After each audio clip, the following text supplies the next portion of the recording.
If you drive down our road after dark, you will see 2 short iron nails crossed above every front door. They look small. They look strange. People ask, why do you all leave those old nails up? We tell them the truth in a light voice, so they will laugh and move on. We keep them there for manners. We say, but the truth is not funny. I grew up in Willow's End, a quiet place at the edge of the pines in the backwoods of North Carolina. The creek is brown and slow. The air smells like red clay after rain. Dogs bark at nothing. Kudzu climbs the light poles like greedy hands. Most folks leave for the city and never come back. I left too. I said I would never return. Then my grandmother, May, passed away. I came back to sell the old house and say goodbye. Her place sat at the end of Pine Hollow Road. The porch boards were grey and soft. A wind chime made from old spoons hung by the door. It rang once when there was no wind. On the wall above the door I saw the same thing every house had. 2 rusty nails crossed into a little X over the frame. A mason jar of salt sat on the windowsill. A broom leaned by the door, straw side up. Inside the house felt like her, clean, quiet. A blanket folded just so. A Bible on the table with dried cornflowers in the pages. On the fridge, a list written in her slow, careful hand. Sweep the porch before sundown. Turn the broom straw side up at night. Cross 2 nails over the door. Don't take them down. If someone knocks after midnight, do not answer. If a man says evening and tips his hat, do not say, sir. Do not offer sugar, salt, or thread after dark. Mind your manners in the day. Refuse them in the night. Under the list, she had written one more line, darker and shakier, as if her hand had trembled. If you slip and say come in, put iron on the threshold and talk mean until he leaves. I read it twice. I smiled the way you smile when you want to hide a shiver. I told myself it was just old country superstition. I put my bag in the bedroom and told the empty house I will stay 2 nights, maybe 3. The pink of the sunset slid down the walls. Crickets started up. Somewhere a whip-poor will called and would not stop. I went into town to get paint and new locks. At Grady's diner, the old men still played checkers by the window.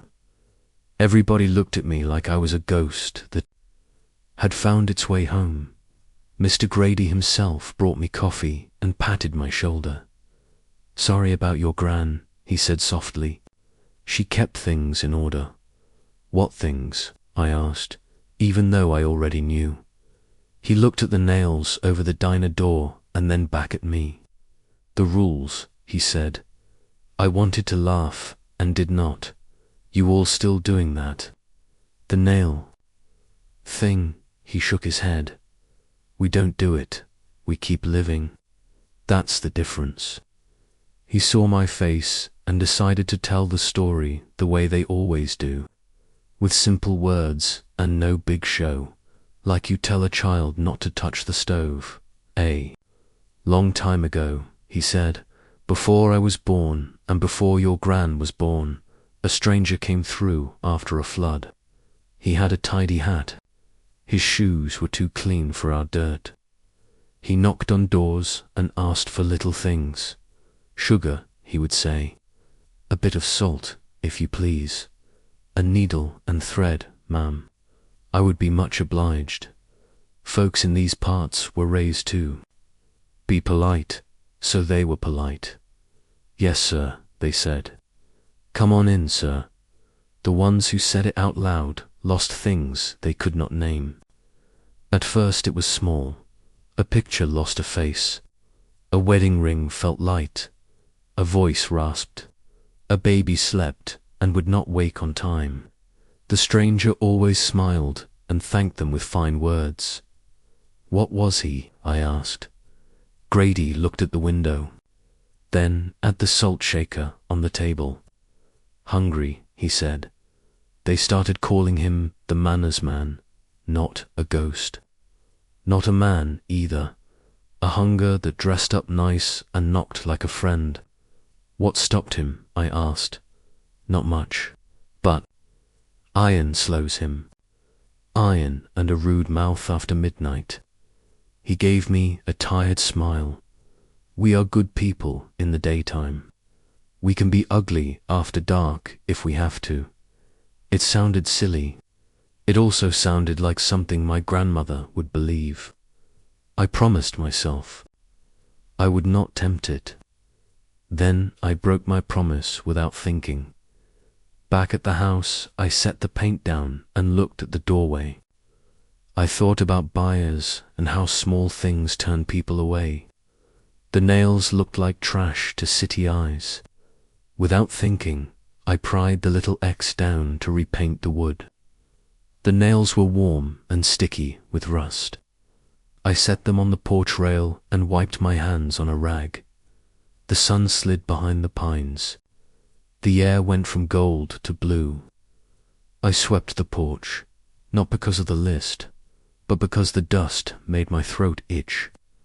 I looked at the broom, and again, without thinking, I left it bristles down. I made a sandwich. I called an old friend. I watched. A bad movie to drown out the crickets. When the movie ended, the clock on the stove said 11:57 p.m. I stood, stretched, and then I heard it. A light knock, 3 taps. Not hard, not timid, like a neighbor who knows you. I froze. The spoon, wind chime, did not move. The air did not stir. I put my hand on my mouth and did not breathe for a count of 3. Maybe it was a branch against the wood. Maybe it was nothing. The knock came again, 3 taps. Then a low voice through the door, pleasant and warm like a radio host. Evening. Something in my chest tried to answer by habit. It is hard to unlearn good manners when you were raised that way. I pressed my lips together until they hurt. I watched the clock blink, 11:59 to 12 o'clock. I waited. Evening, the voice said again, patient. I could hear the smile in it. Could I trouble you for some sugar? Just a spoon or 2. I would be much obliged. My throat moved like it wanted to shape the word sir. I swallowed it and tasted metal. I thought of my grandmother's list. I looked toward the door and remembered I had taken the iron nails down. The little X was gone. The voice hummed a small, polite tune. I see you, Miss May, it said in a kind way. You always kept a tidy porch. My heart hit hard once, twice. The voice had said her name. I ain't May, I said before I could stop myself. My voice came out sharp, silence, then a chuckle, soft as finger snap. No, of course not. Forgive me. The voice paused. Is your broom down? I was worried you might slip. It is late to be sweeping. My eyes found the broom leaning wrong, bristles down, a small, stupid thing. I wanted to lift it and turn it, but my legs had become wood. It's only me, the voice said, mild as milk. It's only a neighbor. I would be grateful for a little sugar. I stood very still, like a rabbit trying to be a stone. I did not answer. The voice sighed in a sweet, sad way. I see your nails fell. It happens. Let me help you with that. I have nails of my own. A shape moved under the gap of the door. It was small and dark like a slick leaf. It slid to the threshold and stopped as if sniffing. The air turned cold around my ankles. The spoon chime rang one flat note even though there was still no wind. I don't hold you at fault, the voice said. You are a respectful one. I can hear it in you. You must be tired. I could sit a minute and keep you company. Just say the word. I bit the inside of my cheek until I tasted blood and salt. I turned and picked up the mason jar of salt from the window. I poured a line at the bottom of the door while my hands shook. The salt looked like frost in moonlight. The voice did not sound angry. It sounded curious, almost proud. You kept the jar, it said. May raised you right in the day. It waited. I waited.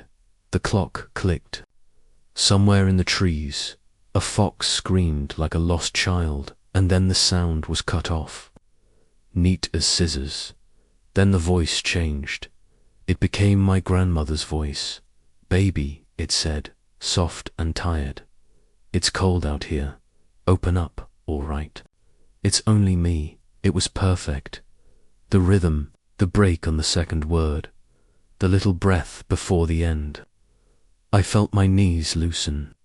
I felt my mouth open to say the words that would kill me. Come, the list on the fridge flashed in my head. If you slip and say, come in, put iron on the threshold and talk mean until he leaves. I threw the salt jar. It broke and the sound made me jump. I grabbed the 2 nails from the porch rail with my bare hand. Rust bit my skin. I pressed the nails into the wood above the door with my thumb and felt them hold by luck and old wood. I did not have a hammer, so I pressed until my fingers hurt. I pulled in a breath and let my mouth do the hardest thing it had ever done. Go away, I said in a low voice, ugly on purpose. You are not welcome. You are not wanted. You are nothing. Silence, then a soft laugh, warm again, like a man at church. Oh, the voice said, you found your backbone. Miss May always had one. It paused. Mind now.